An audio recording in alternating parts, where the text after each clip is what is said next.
एक किसान जो बहुत मेहनती था, वो अपने खेतों में पूरे जी जान से काम करता था। उसे अपनी मेहनत का फल भी मिलता था। हर बार उसकी फसल दूसरे किसानों से बहुत बेहतर होती थी। किसान के 3 बेटे थे, लेकिन किसान ने कभी भी अपने बेटों से खेत में काम नहीं करवाया था। किसान चाहता था मेरे लड़के पढ़ लिख कर कामयाब इंसान बने। किसान का बड़ा लड़का कुछ दिन स्कूल जाने के बाद उसका मन पढ़ाई में नहीं लग रहा था। पिताजी के बहुत समझाने के बाद भी बड़ा लड़का स्कूल नहीं गया और पिताजी के साथ खेतों में काम करवाने लगा। किसान के दोनों छोटे लड़के पढ़ने में बहुत होशियार थे। किसान और बड़ा लड़का भी दोनों छोटे लड़कों से कभी कोई काम नहीं करने को कहते थे। दोनों लड़के अच्छे स्कूल में पढ़ते थे, लेकिन वो दोनों सामाजिक गतिविधियों से काफी दूर थे।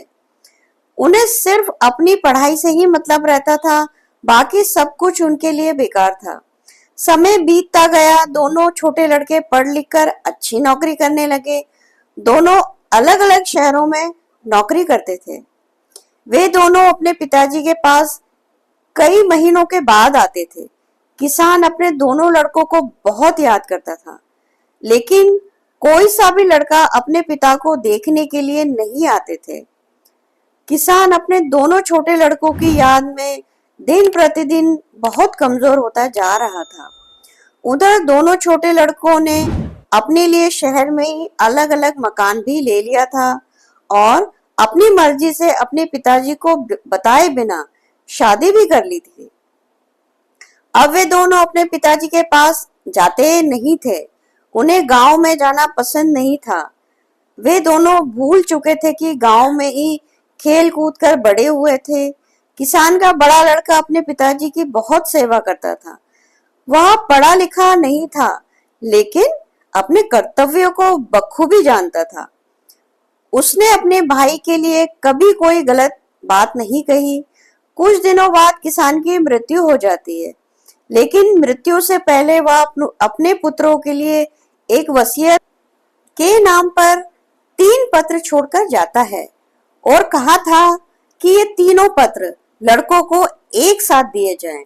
यह खबर किसान के दोनों छोटे लड़कों तक भी पहुंच गई।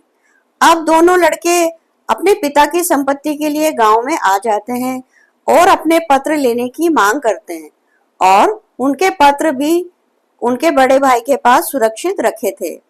वे दोनों अपने बड़े भाई के पास अपने अपने पत्र लेने जाते हैं और वह पत्र दे देता है। अब दोनों ये जानने के लिए कि पिताजी उनके लिए क्या देकर गए हैं, पत्र को खोलते हैं और पत्र खोलते ही उसमें जो लिखा होता है उसे देखकर दोनों लड़के बहुत शर्मिंदा होते हैं और अपने किए पर रोने लगते हैं। उनके पत्रों पर लिखा था कि आज मैं जिंदा रहा अपने बड़े अनपढ़ लायक बेटे की वजह से, और मैं आज जिंदा नहीं हूँ वो अपने दोनों पढ़े लिखे नालायक बेटों की वजह से। मेरी आधी संपत्ति मेरे बड़े बेटे को दे दी जाए और आधी संपत्ति अनाथ बच्चों के लिए दे दी जाए। आजकल की व्यस्त जिंदगी में हम पैसों के लिए अपनों को अकेला छोड़ देते हैं। दोस्तों, अगर आपको हमारी ये प्रस्तुति पसंद आई हो तो हमें कमेंट करना ना भूलें। लाइक करें, शेयर करें और हमारे चैनल को सब्सक्राइब अवश्य करें। अब मैं आपको मिलूंगी अगली एक नई मोटिवेशनल कहानी के साथ। तब तक के लिए धन्यवाद।